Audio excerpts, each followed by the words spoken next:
Oh, she's in a different place. Yes, I'm in a different place. Oh, I'm look at trying to deal Hi, with the cat Victoria. in my face problem. I don't think it's Oh, going to. yeah, I'm sure I'm gonna have to deal with that at some point too. There's a bird behind you too. Look at that bird. There's a bird near your window. Isn't that a bird? Oh, yes, hanging? it's a pelican, as a matter of fact. Oh, that's neat. Hello, Endell. I like Good that. morning. Hello, Hi, Carol. and Hi, Here. Annabelle. Hi, Victoria. How I'm are you also doing? making coffee, so I'll be wandering around a little. Yeah, Yeah, that's what I just did. I did too. Yes, I did too. And of course I had to get all dressed up because the rector has been exposed to COVID again. And Oh, no. Oh, yeah, her husband has it. Oh, wow. So even though she keeps testing, it doesn't show a positive, but apparently you can Pass spread on. it Yeah, yeah. when you're asymptomatic. So, yeah. oh, that's where those went. You see Ah. that? Cute. It's a possum on I got Oh. that. And then this is the three-eyed cat. I like that one. And then this one I really kind of like. I don't know who I'm going to give it to, but it's a Luna moth. Neat.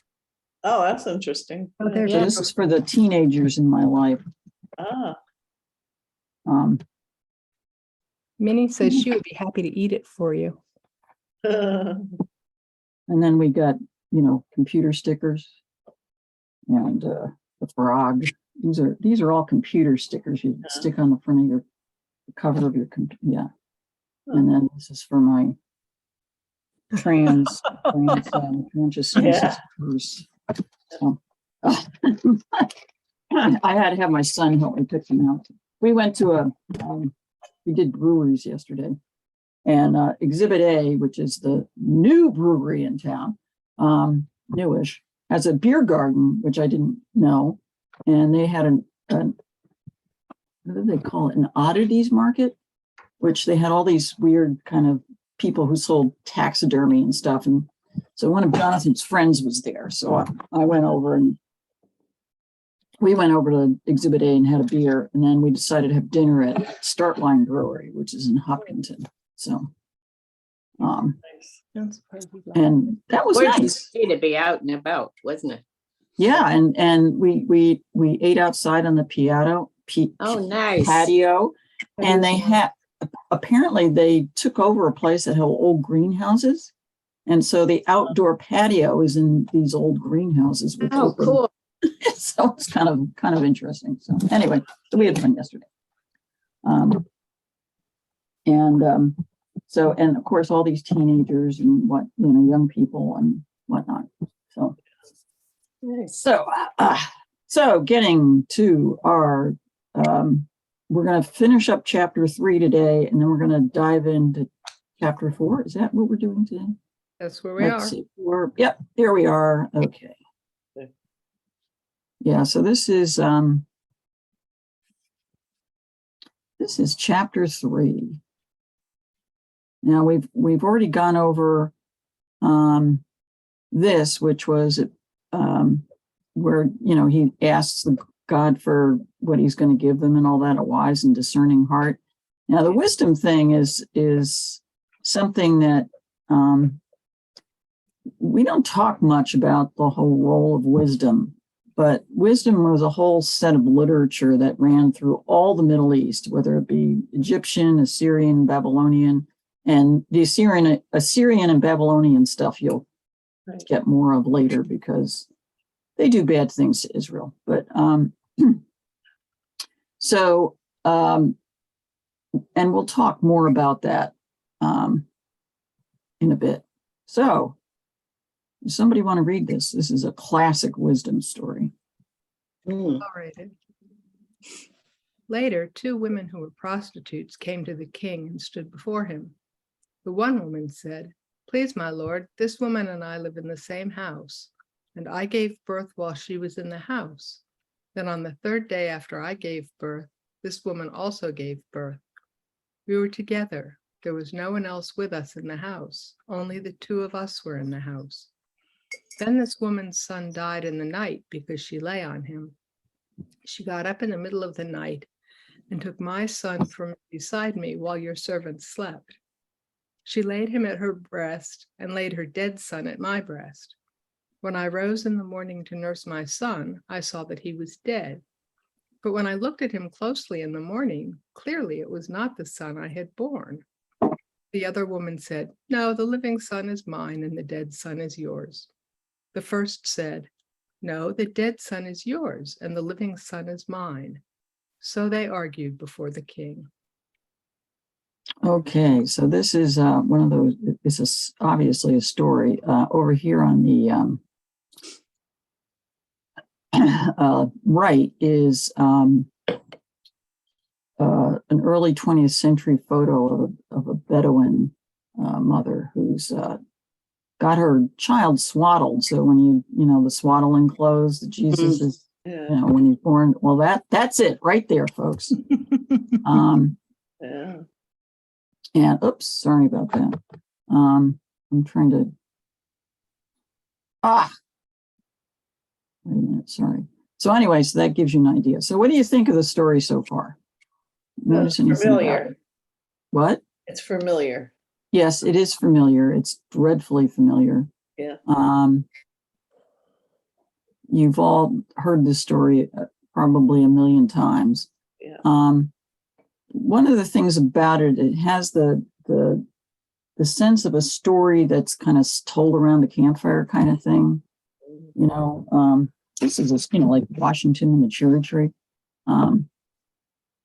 It's that kind of genre, shall we say? And Yeah. so this is kind of the first time they're kind of using this in Kings, and you'll see we come across these stories a few more times, and it's just kind of stuck on the end of this chapter, and it's meant to show Solomon's wisdom. Mm. Can I This ask is you a neat. question though? I mean, obviously, when I heard the story, I was a kid. They didn't. Yep. Why did they use prostitutes to describe this story? Probably because Husband involved? they're probably prostitutes because there's no men involved. In Mm. other words, They got if- pregnant somehow, so this is the way. right, but they're prostitutes, yeah. And if they were in a normal home, there would be other people around. There'd be Mm. other women. There wouldn't be men though, would there? Well, there'd be their husbands or whatever. And so you have to put them, the two of them alone. Yeah. And it's probably the same room. The houses weren't terribly big. And you know, they have enough money to you know, to stay in this place, but they get it via prostitution. So it kind of sets the whole thing up for why these two women are alone and there's no one else. Because that's where my chapstick went. There's a cat playing with a chapstick here on the floor.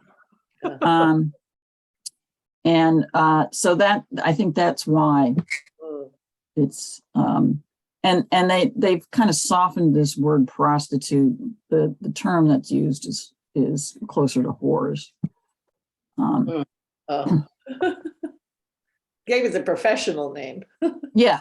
Versus the street name. Right, exactly. Oh.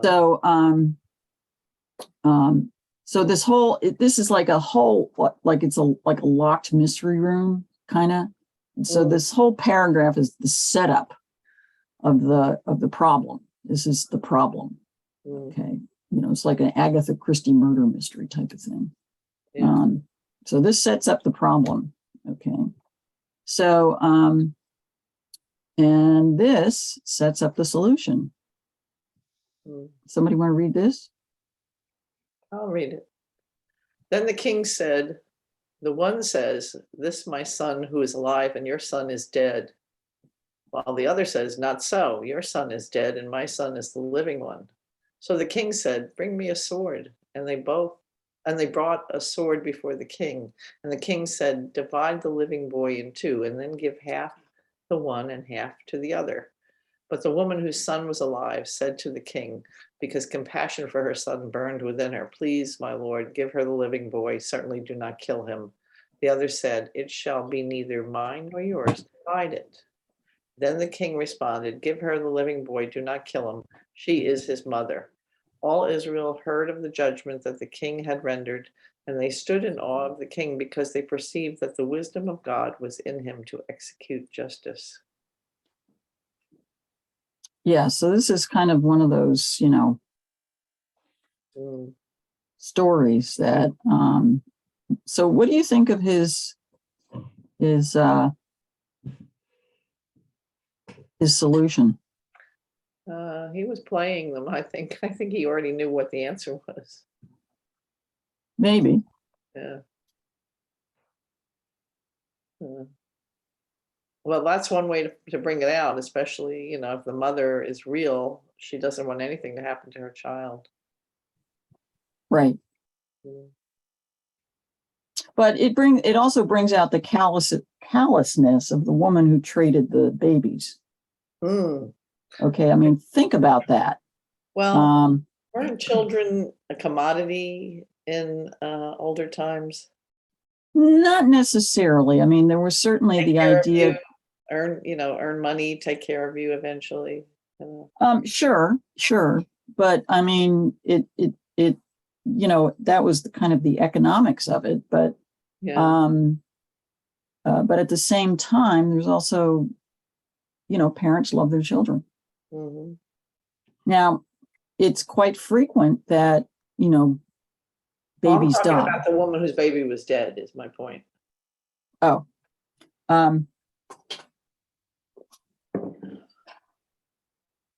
I guess, I mean, the fact that she wanted a living son, Mm. I don't know. What do you guys think? Well, I'm wondering if the story would have the same urgency if it were a daughter, not a son. Mm. I don't know. I agree with you. Because a son is, I don't know how it works with unmarried women, but a son is important. Mm. Yeah. Don't you go to live in the son's house? If you know what I mean? Isn't that part of the tradition? I don't know. Mm. Yes, if you're widowed, well, I don't know, you go to brother, I suppose you go to your son too, somewhere. Yeah, I'm thinking there's a lineage there I'll somewhere. probably end up in my son's house. Mm. I won't end up there at my son's house. There's too many people in that house. God forbid I end up in either of my son's house. But anyway, not because I don't like them, but because God is just, like kidding. So looking at the picture, what do you think the picture brings to it? This is again James Tissot. Mm. There is such a callousness in the picture. It's just, it boggles my mind. I mean, it's like, it's a, well, I know when they slaughtered animals, they did it for, as a sacrifice, but I mean, this almost looks like they're equating, one with the other. Life is cheap. That life isn't valuable. Mm. Right. But did Solomon really intend to have the kid divided in two? I don't think Of so. course not. No. I doubt it. I don't think so. I think he really pushed it. He manipulated it to the point of, the truth coming out. Although there is something about holding a newborn by one foot. Exactly. Well, that kid is obviously not a newborn. No, he's obviously not newborn, but still. Yeah. Yeah, but I think that hand painting this. What? How, The artist is a man, not a woman. how Yeah. much of this is for dramatic effect? What, the story?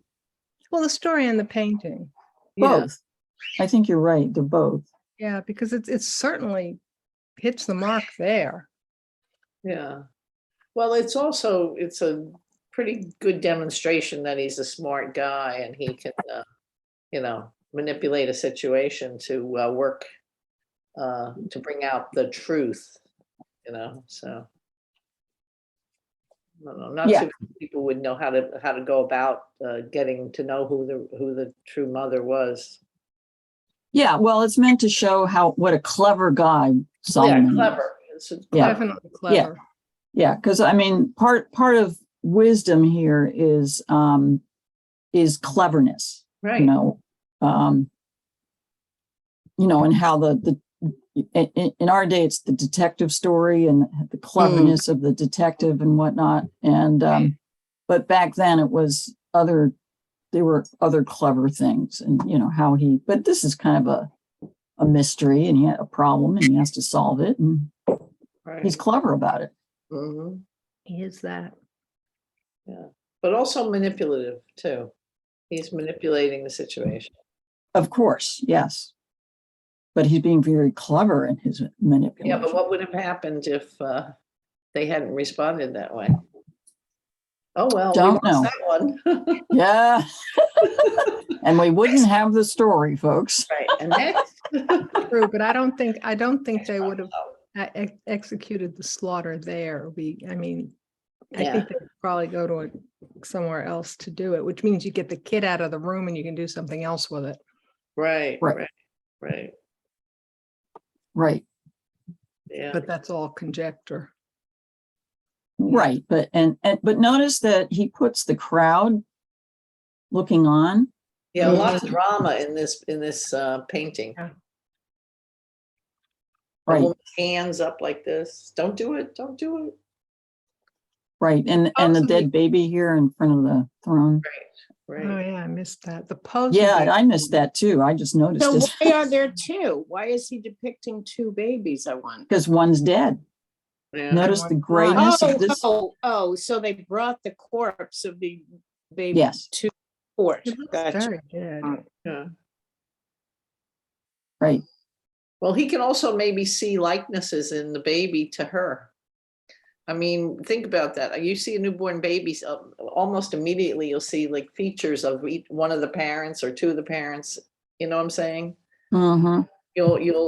It's very obvious. Like my niece just had a baby about 6 months ago, and you can see her face right in that baby. You know what I'm saying? Right. Yeah. That's pretty obvious too.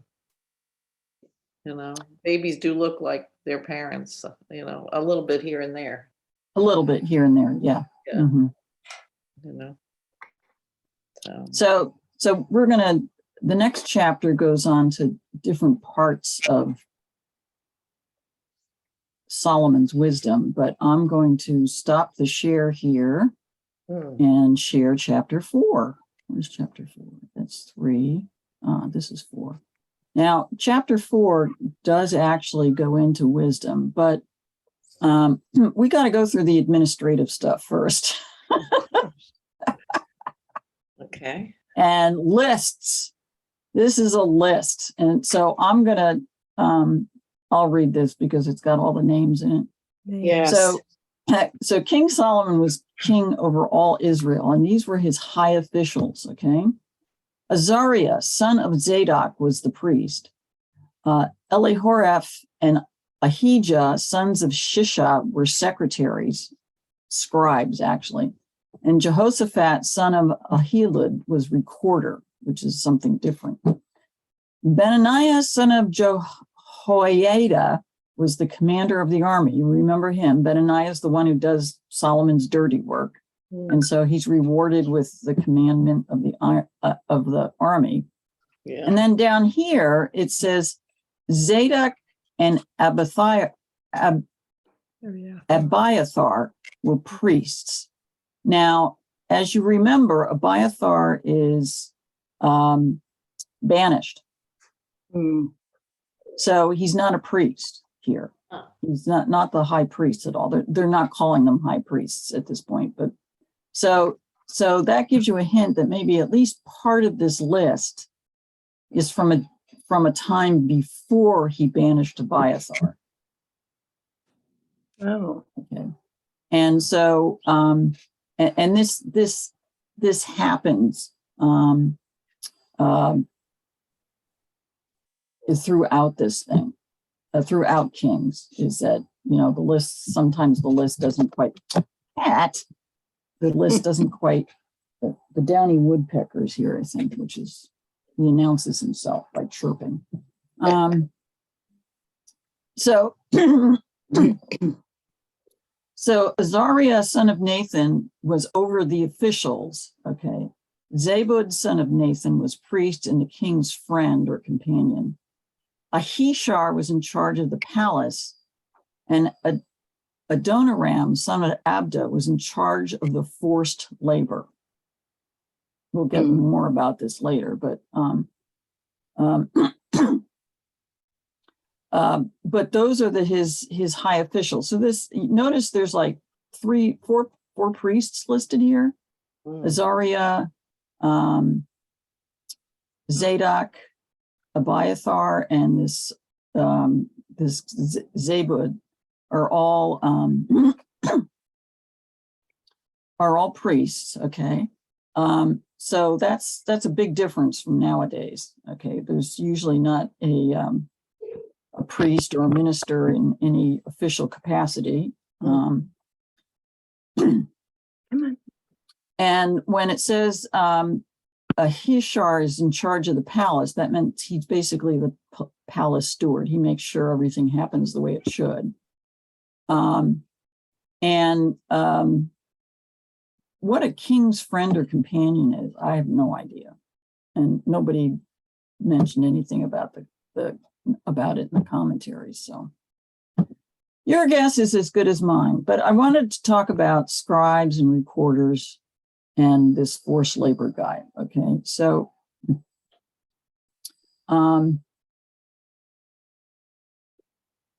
this should have been switched. Let's go to this one first. Okay, so what's a scribe? Okay, a scribe is somebody who is with the task of writing. And these two guys here who are from the Assyrian, they're dressed as Assyrians, which is east of Israel. So they're shown here writing, but they both have different kinds of tools, and they're probably not writing in the same language. Okay, so this one on the left has this kind of stiff thing in his hand. Okay, that's basically a clay tablet. And this stylus in his hand is meant to make marks. And he's writing in an alphabet called cuneiform. And he's perhaps writing in Akkadian, which is a kind of a international language at the time. This guy here is writing a papyrus sheet. You can see it kind of bend out of his hand here with a quill, okay, indicating it's a non-cuneiform language like Aramaic, Hebrew, or even Egyptian, because don't forget that Solomon has an Egyptian wife, and so he's going to correspond with Egypt. So Solomon's scribes may have written in multiple languages, particularly for foreign correspondence.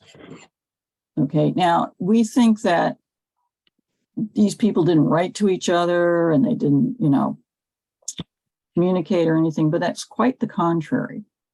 And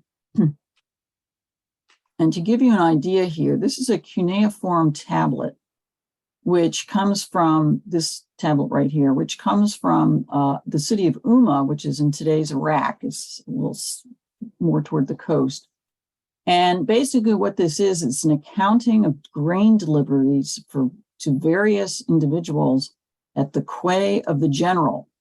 So this talks about how much grain, 182 liters, when the date is and the year. Okay, notice that the year when the boat of Enki was made. In other words, they mark the year in terms of a major event. So it's not, 2022, 2023, 2020. They don't do that. Okay. So this is like an ordinary, everyday transaction. And notice it's on a clay tablet, and the clay tablet is probably the size of my hand. Okay. They're not big. This one over here is kind of unusual because it's from about a little bit before Solomon. Okay, and it's from Tel Harmal, and I can't remember where that is. And it basically shows a geometry problem solved with the Pythagorean.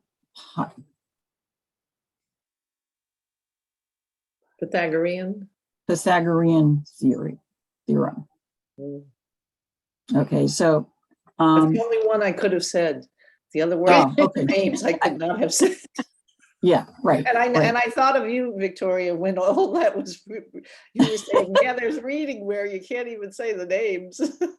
Right. So this is and you have to understand that they've found libraries of these clay tablets. I mean, we're talking 60,000 pieces, things of clay, which have everything on them from these grain lists to these mathematical problems to treaties to letters to foreign correspondence and all that kind of stuff. These scribes were very educated. Yes, they were. Mm-hmm. They were. Okay. And there really are people who translate these little. It's going to say it looks like shorthand. Yeah, basically, yeah. Yeah, it's made with a triangular pointed stick, and depending on how you press in the clay, you get these little marks. And then it dries and it becomes permanent. Yes. And like I said, they have found up to 60,000 of these things, and that's the biggest library they found. But there are others that are certainly large. Okay. Now, if they're writing on papyrus, okay, and this piece of papyrus here is about a 7 by 3.5 inches, and it's what's called a pamphlet, which is a reused piece of paper. It's like somebody kind of erased all the writing to put new writing on. Yeah. So this new writing here is a list of names. Okay. But this old writing, you can see it barely here, is Old Hebrew, and it may date to the 7th century BCE. So that's about the 600s. Did they use berries for ink or something, or what did they use for ink? I don't know. In the Middle Ages, they used soot. Oh, that's interesting. So I don't know. And I haven't. Maybe I'll look that up and see what you could erase soot. I would think maybe. But don't forget, you're writing on papyrus, so it's going to sink in. Excuse me. There's another one doing that down here. Yeah. We're dealing with cats today. I think there must be a chipmunk out here or something. Oh no, there's the sparrows. Oh. Minnie is trying to talk me into letting her out because she's found a way to get off the porch. Therefore, she's not getting out. Yeah. Therefore, she really wants to go out. Yes, of course. Yes. And she's going to annoy you until you let her out. I've opened the other porch. She can go out there. Okay. Yeah. Now, the other thing they wrote on besides papyrus was potsherds, or pieces of broken pots. They're also called ostraca. And this one, they're used to write notes, letters, that kind of thing. And this particular potsherd is a letter from a subordinate to a commander, army commander, just before the Battle of Lachish, which we will, get into in the 6th century BCE. Okay. And these, I'm just using this as a to show you how they wrote on here. And obviously this junior commander is quite literate. And in fact, the whole letter is about, you think I'm illiterate? Look, I wrote this myself. I'm not illiterate. I do read. It's just, Okay. Yeah. No paragraphs, though. I didn't see any paragraphs. What language is he writing in? Because it looks like cursive. Yeah, That's exactly. Yeah. so quick. Yeah. yeah, they It also they looks do like it write goes this left in a kind of cursive. It also um, looks like it goes left to right. Yeah, well, the Hebrew goes, well, it's not clear. Uh-huh. Hebrew goes from right to left. Yeah. But the Yeah. slant leads me to believe it looks like it goes left to right. Yeah. Oh, that's interesting. Huh. Anyway, this series of letters, there's actually a series of these letters are extremely poignant as we get into the battle because they were basically written just before the city fell. So, but anyway, so that's what scribes did. Okay. Now, what do recorders do? Now, this is obviously it's an Egyptian statue of a scribe sitting and writing on a papyrus scroll. You can see it rolled up in his left hand, and it's, and that's how they did it. They kind of, they had maybe this much of the scroll, and they wrote on it, and they rolled it up at this end, and then they wrote the next one. And when they ran out of scroll, papyrus is such that you can paste edges together, so they could extend the scroll. Oh. Uh-huh. Okay, so the task of a recorder is similar to the scribe, but because it involved writing, but the jobs were two different things. Yeah. And a recorder was somebody who kept records for the royal court. Okay, so the scribes may have had, they did the correspondence and whatnot. The recorder kept track of things, not only things going on in the palace, but also what the king did. And this comes out to be what's called, as you'll see, Kings makes reference to something called the Annals of the King. Mm.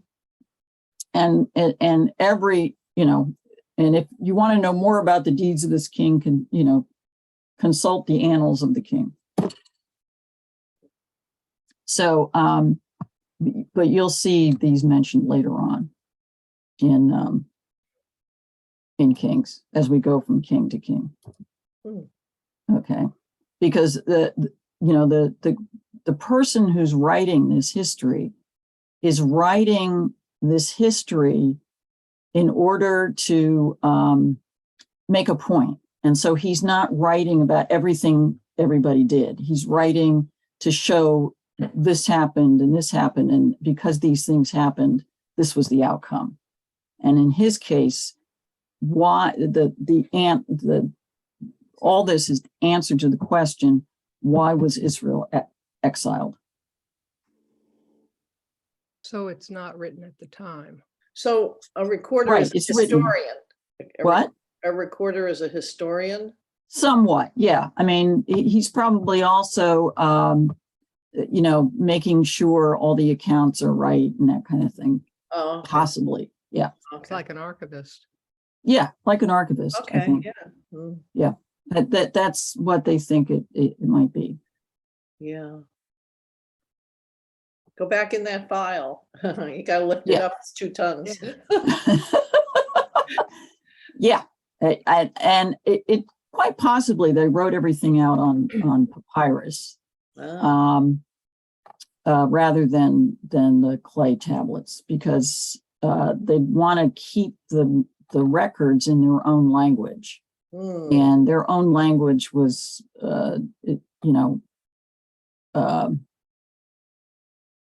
was not cuneiform. You couldn't write it in cuneiform. That was a whole nother language. Any more questions about this? mm. No? I just So let's think- go. Yeah, go on. I was just gonna say, I just think that this takes a lot of learning involved in doing this job. I mean, I know they had schools probably for people who were doctors or whatever, but this, like, they have to go to like secretarial school, do you know what I mean? It's like of the time. Oh, yeah. Oh, yes. Yeah, Yes. Yes. In fact, you know, in the book of Daniel, there's hints that Daniel and his companions are in the palace school to become officials. Yeah. You And know, they I keep learned- thinking of them like as nomads, you know, just going from wherever to wherever with their, They had apprenticeships. yeah, Yes. You'd be yeah. apprenticed at an early age, so while you might not have formal general schooling, you would be well trained in your trade. Oh, yeah, that's true. Yeah. Yeah. I mean, some places they did have stuff that was almost like schools. Yeah. To teach, because they've come up, some of the cuneiform tablets they've come up with are basically writing exercises. Mm. And in fact, some of these ostraca or potsherds are actually you know, students practicing their alphabet on these things. Oh. Huh. I mean, you got pots galore and they're broken, so you can use them. Yeah. So they really, you know, did have to learn stuff. And I'm sure Yeah. that they scoured the land to find the most intelligent kids to do this. Yeah. Boys, of course. Well, you had carpenters, you had probably blacksmiths, you had all sorts of apprentices, Mhm. like Victoria says. So, Right, yeah. you know, these guys went into the writing and such. Yeah. Right. Now, forced labor. Mm. Okay. And this guy, Adoniram, son of Abda, was in charge of forced labor. Now, the term forced labor was traditionally used of non-Israelites. You know, like here you have prisoners of war pulling a sledge. This is from, again, the Assyrians. And however, as part of their taxes under Solomon, he conscripted Israelites to join in what must have been a massive effort in his building projects, as we will see in chapter 5. Yes, where he, and we'll see some of the stuff here in this chapter too, but he rebuilt cities, he you know, built his palace, he built the temple, he, you know, so part of people's labor was to help out with these building projects. You mean do the actual work? Yes, do the Yeah. actual work. Okay. Mhm. And as you'll see, I mean, they were all fed and whatnot. They weren't slaves. There was only so much, you know, time that they would spend, but it was basically forced labor. So he had 12 officials over all of Israel, and each had its own section. And I'm not going to read through all this because it's like, yeah, okay, right, okay. And each section here that's labeled 1 through 12 had to make provisions for the government, Solomon's court and all, for 1 month in a year. So all these numbers here are the list of people, and it's not clear that Judah was exempt. The writing is such that you could either translate the end of verse 19 as, and there was one garrison in the land, or there was one prefect for the land of Judah, which the prefect was unnamed. But these 12 districts don't correspond to the 12 tribes. He tried to disband the tribes, didn't he? Well, I think he didn't disband them, but because of the way the districts are set out, they're cross-tribe. So you might have parts of 2 tribes in one district. So it was part of his effort to kind of weaken the tribal structure. Now, some of this you can see here in the little red dots are some of his building projects. Megiddo, Baalath, Gezer, and Beth Horon, and then you've got Jerusalem itself. Okay, so a couple Up things there. here. What? Oh, you said Megiddo, yeah. Okay. And yeah, Megiddo's up here. He kept it looked like a garrison up there, which, oh, and he also has Hazor up here, way up here. Oh, gosh. Yeah, so he did keep like garrisons in each of these places. A couple things here, though. You know, notice that one of the guys has one of Solomon's daughters as his wife. Yeah.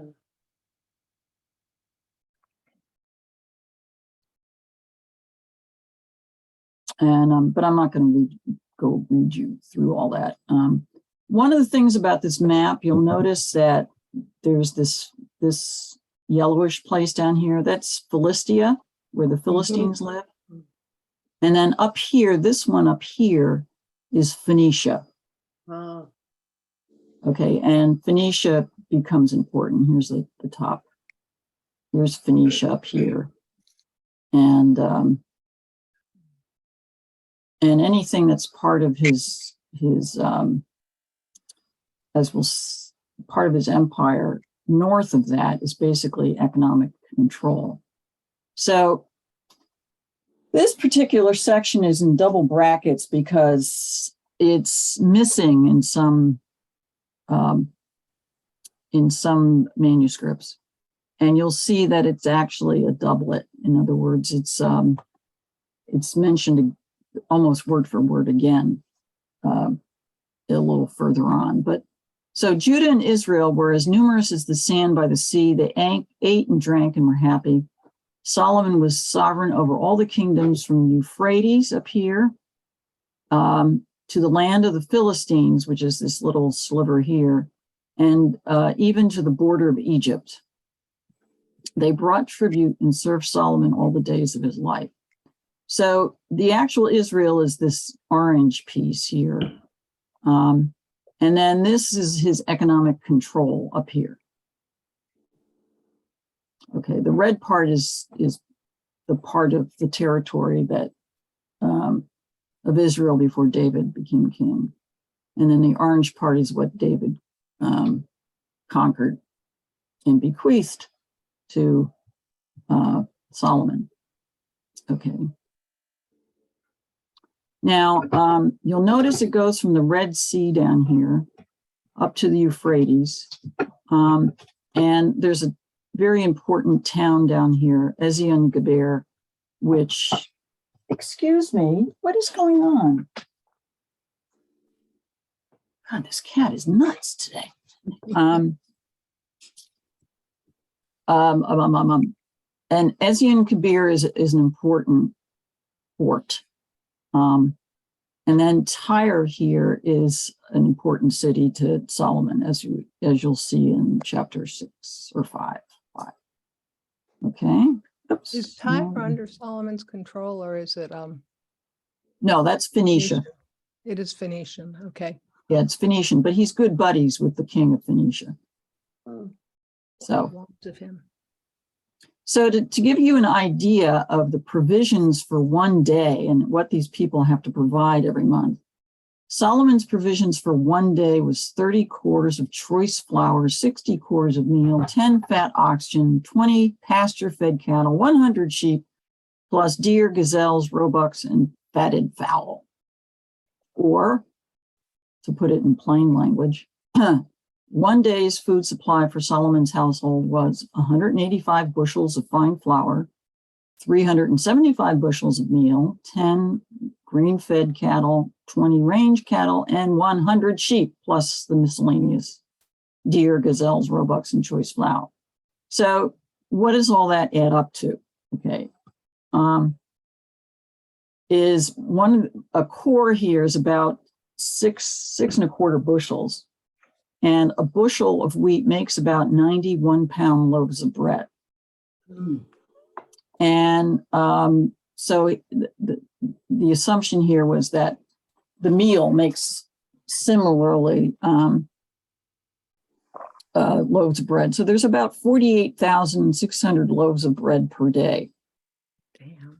Whoa. Okay, so obviously that is not for Solomon's palace. However, if he has conscripted labor, that would make sense. He has a lot of people to feed. Yes, exactly. Oh.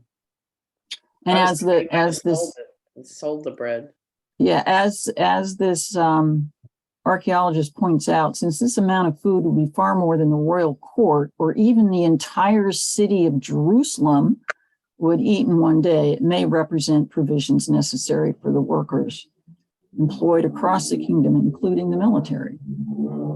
So, Yeah. so it gives you an idea of what, you know, That's one day, and these people had to do 1 month worth of this? yeah. Mm-hmm. That's a lot. Mhm. A lot. Yeah. The other thing you have to deal with here is exaggeration. Oh. Okay, because we want to show how rich And powerful. Solomon was. So it could be, this could have been for a month rather than just a day. Mm. So this is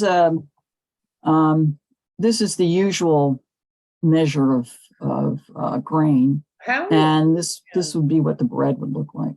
how is this possible though? Because I mean, you can only have so much time in a growing season. And if you're on the end of the year, you know, like you're at the middle or whatever of this season, I mean, fine. But if you're out of that season, how do you manage? They It's put called things in- it's called a grain silo. yeah. But They're it not. keeps it, I mean, it keeps it, you know, not, it probably would get like, you know what I mean? No, No? no, mm-mm, I would think it would get moldy or whatever. I don't know. no, not if it's stored right. And believe me, these people would know how to store it right. Yeah. I mean, we wouldn't because we don't do things like that. Yeah, it just doesn't sound right, you know. I gotta go to the Yeah. supermarket. Yeah, Which we're does used to spoil. going to the If they're- supermarket. They obviously know how to store things if their clay tablets are, you know, still Yeah. being found. Yeah. Yeah, wow. Well, the climate helps. It's a dry climate. Yes, Yes. absolutely. Mhm, mhm. So this is, I just thought you'd like to see some of the deer and Oh. gazelles and honest to God, mallard ducks. And I actually looked this up. I said, mallards in Israel? Come on. Yeah. But I could find nowhere that said that mallards were not indigenous to the Middle East. Huh. Apparently, they're all over the world. Wow. Wow. So, And I never heard roe deer before. yeah, well, that's a roe deer, male and female. Huh. And this is just another kind of deer. Now, the other thing well, we'll get to that later on in the chapter here about animals. So Solomon had dominion over the whole. Again, this is the doublet. For he had dominion over all the region west of the Euphrates. Okay, this is the Euphrates up here, and he had peace on all sides. And during Solomon's lifetime, Judah and Israel lived in safety from Dan, which is right here, to Beersheba, which is down here, all of them under their own vines and fig trees. So this is another map of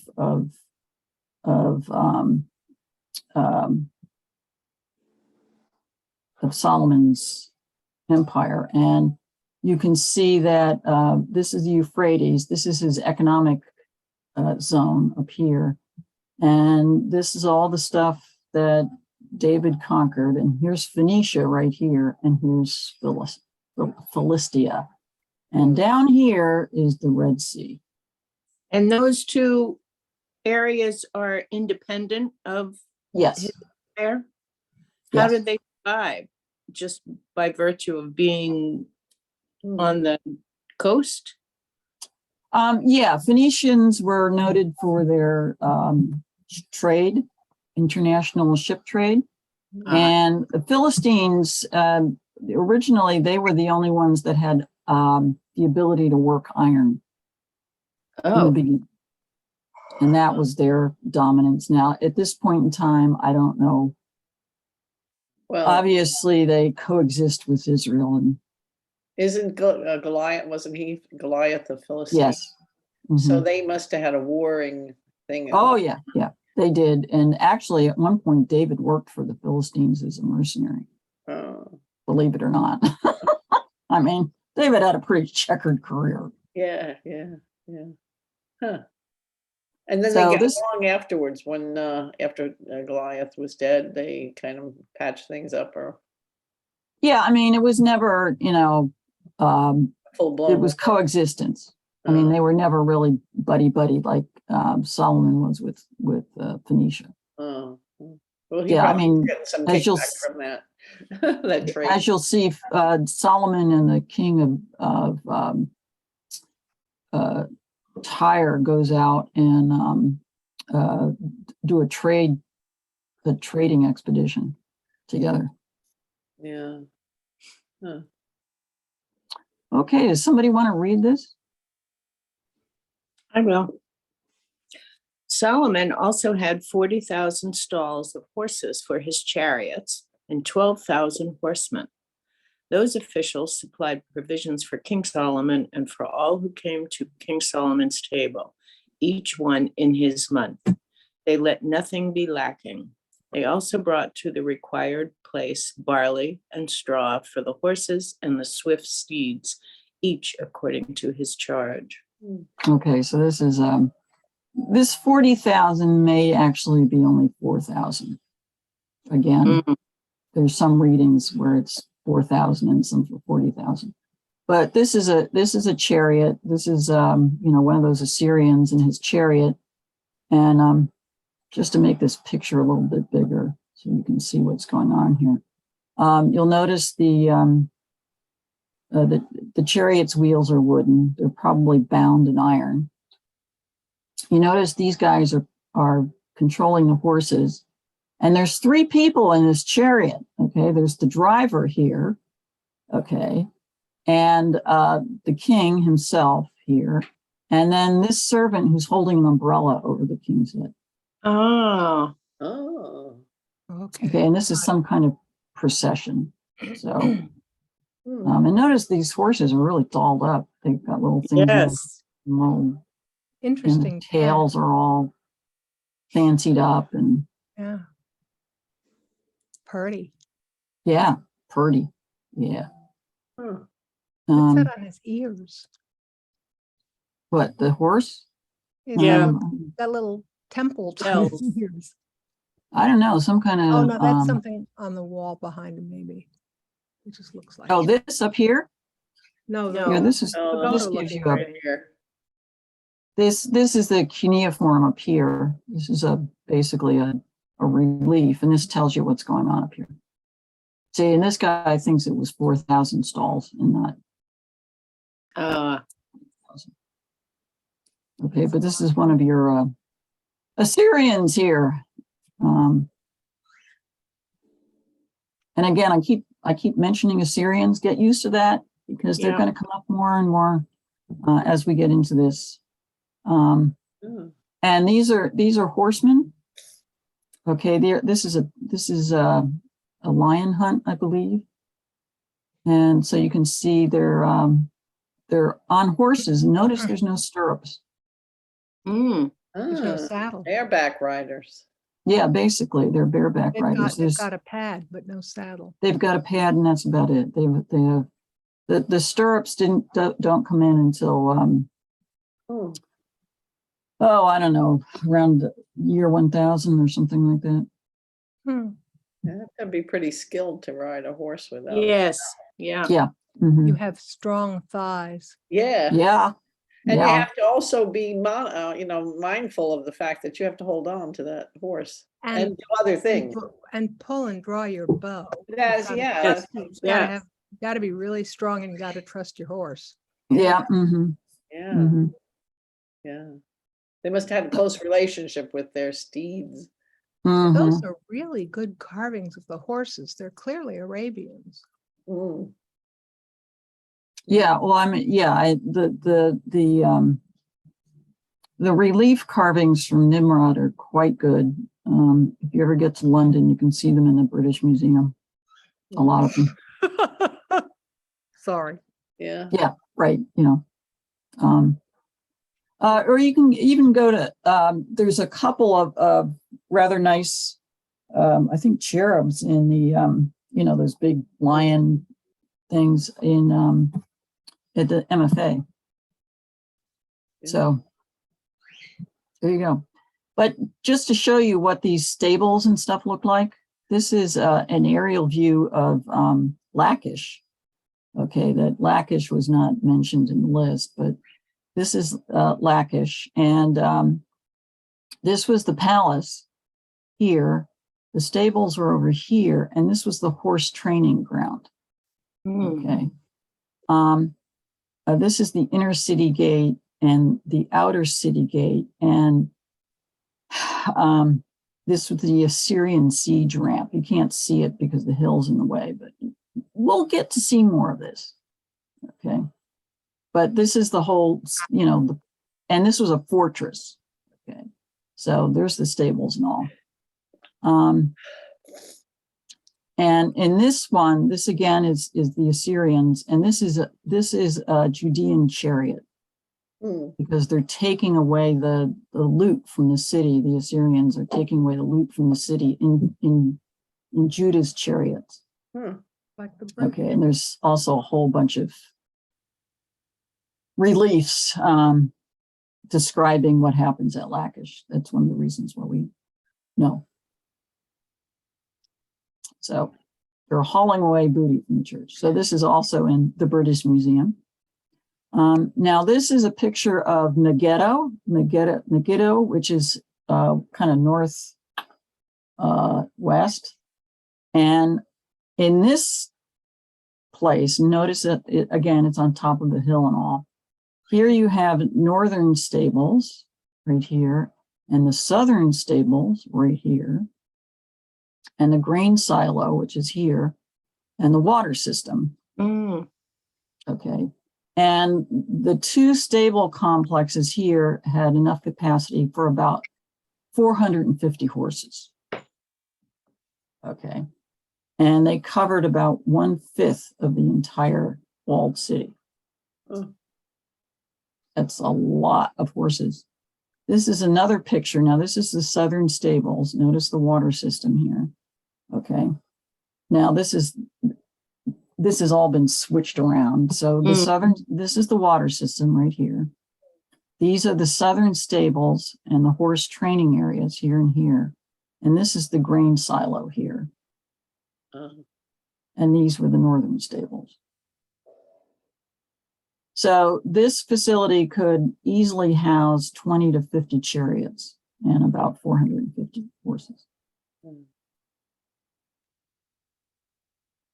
So that gives you an idea of, and Solomon built all this. So this is the close up of the southern stables here.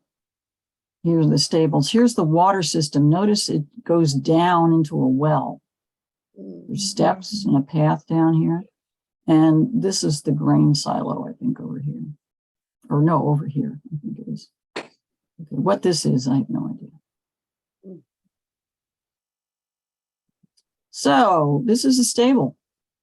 From, again, we're talking Assyrians. Assyrians left pictures of everything. So here they are grooming the horses, and here the horses feeding, and it gives you an idea of what they do. It's 9:30, folks, Wow. and I got to go because I got to do services. Okay. So we're going to start at verse 29, and we're going to talk a little bit more about wisdom. And I will send you chapter 3. Okay? Okay. Mhm. All right. Yeah. Okay, so we'll start here next week. All right. Very good. Okay? Thank you. Thank you, Chris. Thank you. Oh, you're welcome. Nice to see Have a good everybody. week, everyone. Yep. You too. Bye-bye. See ya. Bye-bye. Bye. Bye now. Bye, Carol. Bye, Adele.